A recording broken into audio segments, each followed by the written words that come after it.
Aristote est né en 384 avant Jésus-Christ, dans l'ancien royaume de Macédoine. Son père était le médecin du roi, mais l'enfant qui grandit entouré de science et de pouvoir deviendrait quelque chose de plus grand que les deux.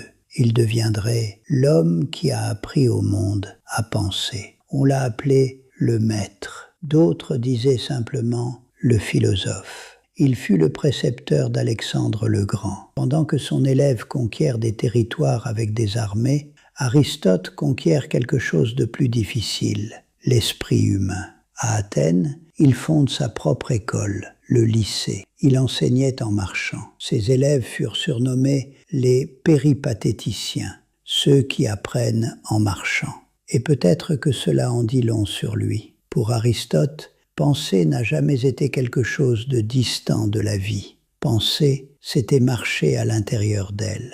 Il ne voulait pas seulement comprendre l'univers, il voulait comprendre comment bien vivre en son sein. Et aujourd'hui, plus de 2000 ans plus tard, nous essayons encore de répondre aux mêmes questions. Qu'est-ce qui rend réellement un être humain heureux ? Dans son œuvre Éthique à Nicomaque, Aristote entreprend quelque chose de radical. Il tente de définir ce qu'est une vie bonne. Pas une vie riche, pas une vie célèbre, mais une vie accomplie. Il conclut que le bonheur n'est pas un plaisir passager, c'est l'excellence du caractère. Il appelle cela la vertu, le courage, la tempérance, la générosité, l'humilité, la vérité, la bienveillance. Mais voici la partie brillante. Chaque vertu se situe entre deux excès. Le courage n'est pas l'absence de peur, mais ce n'est pas non plus la lâcheté. L'humour n'est pas la grossièreté, mais ce n'est pas non plus la plaisanterie excessive. Il existe un point d'équilibre. Il l'a appelé le juste milieu entre deux extrêmes. Aujourd'hui, nous vivons à l'ère des extrêmes, opinions extrêmes, réactions extrêmes, ambitions extrêmes. Aristote nous rappellerait, la maturité réside dans l'équilibre. Et quelque chose d'encore plus important, la vertu ne naît pas toute faite, elle se construit par l'habitude.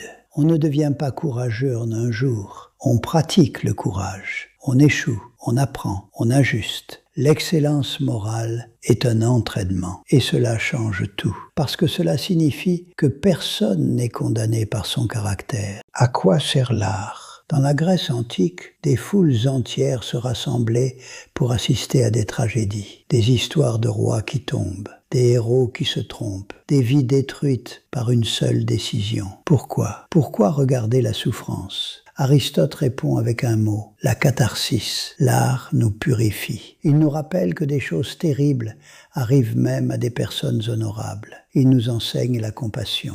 Il nous rappelle qu'une petite erreur peut changer le cours d'une vie entière. Aujourd'hui, nous consommons des séries, des films, des histoires de chute et de rédemption. Mais nous demandons rarement qu'est-ce que cela est en train de former en moi. Pour Aristote, l'art n'était pas une distraction, c'était une éducation émotionnelle. Peut-être devrions-nous choisir plus soigneusement ce que nous regardons, car tout ce que nous répétons nous façonne. À quoi servent les amis ? Aristote décrit 3 types d'amitié. La première, l'amitié fondée sur le plaisir. On est ensemble parce que c'est agréable. La deuxième, l'amitié fondée sur l'intérêt, relations utiles, stratégiques. Et la troisième est rare, la véritable amitié. Ce n'est pas quelqu'un que l'on utilise, ce n'est pas quelqu'un qui nous utilise, c'est quelqu'un qui veut ton bien comme il veut le sien. Ses douleurs deviennent tes douleurs, ses joies deviennent tes joies. Elle te rend plus vulnérable, mais elle te rend aussi plus grand. Aujourd'hui, nous avons des milliers de connexions, mais peu d'amitiés qui nous élèvent. Aristote dirait, la véritable amitié est une école de caractère. Elle nous enseigne ce que nous devons devenir. Comment faire entendre ces idées dans un monde occupé ? Aristote observa quelque chose de frustrant. Le meilleur argument ne gagne pas toujours. La vérité ne convainc pas toujours. Alors, il inventa quelque chose de révolutionnaire, la rhétorique, l'art de persuader. Il enseignait, si tu veux convaincre quelqu'un, tu dois comprendre ses peurs, reconnaître son orgueil, sa honte, ses désirs. La logique seule ne déplace pas les hommes.